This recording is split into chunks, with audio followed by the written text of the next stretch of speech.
நன்றி. அடுத்து இணைகின்ற திருக்குறள் தொண்டர் திருமதி சிவகாமி சண்முக சுந்தரம் அவர்கள் சென்னையிலிருந்து. வாருங்களம்மா. தமிழுக்கு முதல் வணக்கம்.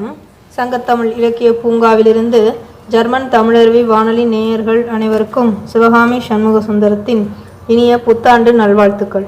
நைனே விஜயன் ஐயா, வணக்கம். வணக்கம் அம்மா, எப்படி இருக்கின்றீர்கள்? நலமா இருக்கீங்களா? ஆமாம், நீங்கள்? நானும் நலமாக இருக்கிறேன். இனிய புத்தாண்டு நல்வாழ்த்துக்கள் ஐயா. உங்களுக்கும் புத்தாண்டு நல்வாழ்த்துக்கள். சசிகலா அம்மா, வணக்கம்.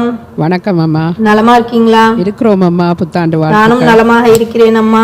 உங்களுக்கும் இனிய புத்தாண்டு நல்வாழ்த்துக்கள். வாழ்த்துக்கள் உங்களுக்கும். நன்றி அம்மா. நன்றி. புத்தாண்டே வருக, புத்தாண்டே வருக, ஆங்கில புத்தாண்டே வருக, அனைவருக்கும் மகிழ்வை தருக. ஆங்கில புத்தாண்டே வருக, அனைவருக்கும் மகிழ்வை தருக. கடந்து சென்றது 2025 ஆண்டு, நினைவலைகள் மட்டுமே மனதில் உண்டு. இன்று புதிதாக பிறந்து விட்டது 2026, அதை காண கிடைத்ததே பெரும் பேறு. இன்று புதிதாக பிறந்துவிட்டது 2026, அதை காண கிடைத்ததே பெரும் பேறு. இளமை ஊஞ்சலாடும் என்றும் 16, நம் வாழ்வில் வளம் தர வல்லது 26. இளமை ஊஞ்சலாடும் என்றும் 16, நம் வாழ்வில் வளம் தர வல்லது 26. நள்ளிரவு 12 மணி, நாடெல்லாம் கொண்டாட்டம், நடுவீதியில் உற்சாக நடனம், வாழ்த்து பரிமாற்றம். கூச்சலுடன் தொடங்கும் ஆண்டின் முதல் நாள், நிதானமான செயல்பாட்டில் நீட்டிக்கும் வாழ்நாள்.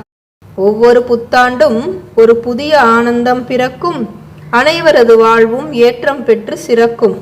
புத்தாண்டில் எடுக்கும் புதிய உறுதிமொழிகள், அடுத்த ஆண்டு நிறைவேற்ற தீர்மானங்கள், மனமுவந்து எதிர்பார்க்கும் புதுமை, என்றுமே நமக்கு அளிக்கும் செழுமை.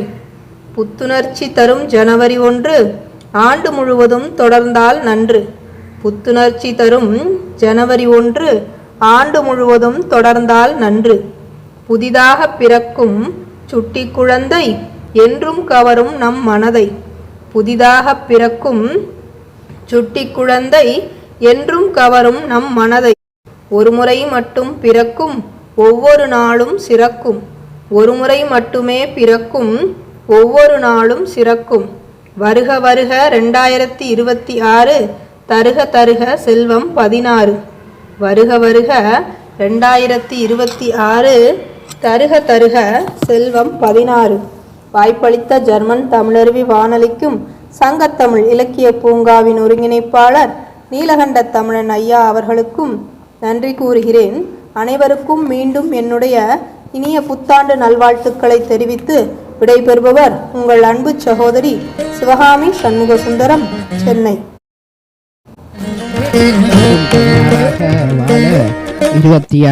2026 வருக வருக என்று புத்தாண்டை அருமையாக வரவேற்றிருந்தார் சிவகாமி. என்றும் புத்தாண்டு நன்னாளாக இருக்கக்கூடாதோ, அதுபோன்ற மகிழ்ச்சி நிலவக்கூடாதோ என்பது அவரது கவிதையில் இருந்தது. நன்றி அம்மா. மீண்டும் மீண்டும் இணைந்து சிறப்பியுங்கள். நன்றி, வணக்கம்.